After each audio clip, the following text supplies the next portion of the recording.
ఇవాల్టి నుంచి తెలుగు రాష్ట్రాల్లో చలి మరింత పెరగనుంది. పలు చోట్ల సింగిల్ డిజిట్లకు పడిపోతాయని వాతావరణ శాఖ హెచ్చరించింది. రోజురోజుకి పడిపోతున్న ఉష్ణోగ్రతతో శ్వాస సంబంధిత వ్యాధులు విపరీతంగా పెరుగుతున్నాయి. ప్రతి ఒక్కరూ జాగ్రత్తలు తప్పనిసరిగా పాటించాలని వైద్యులు హెచ్చరిస్తున్నారు. తెలుగు రాష్ట్రాల్లో చలి పంజా విసురుతోంది. ఏపీతో పోలిస్తే తెలంగాణలో 10 డిగ్రీలకు ఉష్ణోగ్రతలు పడిపోతాయని వాతావరణ శాఖ అప్రమత్తం చేసింది.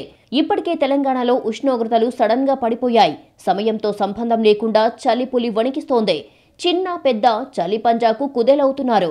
నిజానికి గత కొంతకాలంగా రాష్ట్రంలో జ్వరం, దగ్గు కేసులు విపరీతంగా నమోదవుతున్నాయి. వీటికి తోడు ఇతర శ్వాసకోశ ఇన్ఫెక్షన్లు, ఇన్ఫ్లుయెన్జా, అవుట్ పేషెంట్ల అనారోగ్యానికి ఈ వైరస్ కారణమని చెబుతున్నారు వైద్యులు. ఈ వైరస్ కారణంగా ఆసుపత్రిలో చేరిన వారిలో ఎక్కువ శాతం మంది జ్వరం, దగ్గు, ఊపిరాడకపోవడంతో బాధపడుతున్నారని తెలిపారు. ఈ చలిగాలి వల్ల ఈ లోపలికి వెళ్ళిన తర్వాత ఈ శ్వాసకోశంలో ఉన్న నాళాలు ఉన్నాయి కదా, అంటే గాలి గొట్టాలంటారు, అవి కుదించుకుపోవటం వల్ల గాలి తీసుకోవటం కష్టంగా ఉంటుంది. తర్వాతనేమో ఈ దగ్గు కూడా వస్తుంది. సో ఇంకొకటి ఏంటంటే ఈ వాతావరణం మార్పు, వీటి వల్ల వైరల్ ఇన్ఫెక్షన్స్ కూడా ఎక్కువగా వస్తుంటాయి. సో ఈ కాలుష్యం వల్ల, ఈ చలిగాలి వల్ల, ఈ ఇన్ఫెక్షన్స్ వల్ల ఈ upper respiratory tract infections, lower respiratory tract infections ఎక్కువగా రావడానికి ఆస్కారం ఉంది. అయితే ఇలాంటి పరిస్థితుల్లో ప్రత్యేకించి తీసుకోవాల్సిన జాగ్రత్తలు ఏంటంటే, సాధ్యమైనంత వరకు ఈ వ్యాధులతో బాధపడుతున్న వాళ్ళు ఉదయాన్నే 5 నుంచి 7 గంటల వరకు ఇంట్లోనే ఉండటం మంచిది. మన రాష్ట్రంలో కొన్ని జిల్లాల్లో ఉష్ణోగ్రతలు కనిష్టానికి పడిపోయాయి. ఆదిలాబాద్, సంగారెడ్డి, నిజామాబాద్, మేడ్చల్, హైదరాబాద్లో కూడా చాలా తక్కువ ఉష్ణోగ్రతలు నమోదవుతున్నాయి.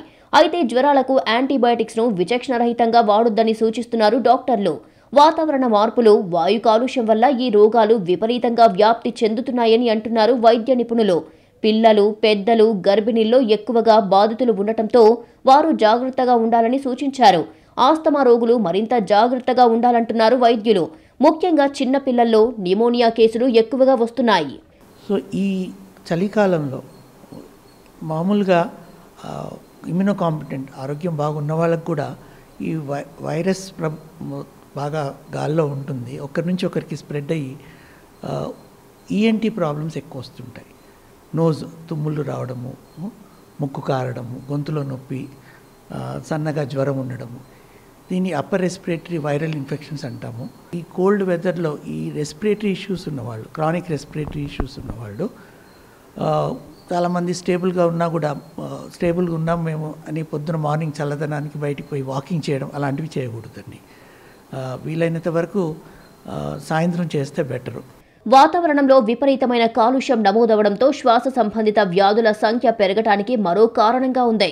వాహనాల కాలుష్యం. వాతావరణంలో ఉన్న కాలుష్యం మన ఊపిరితిత్తుల్లోకి చేరి శ్వాసని పూర్తిగా ఇబ్బందులకు గురిచేస్తుంది.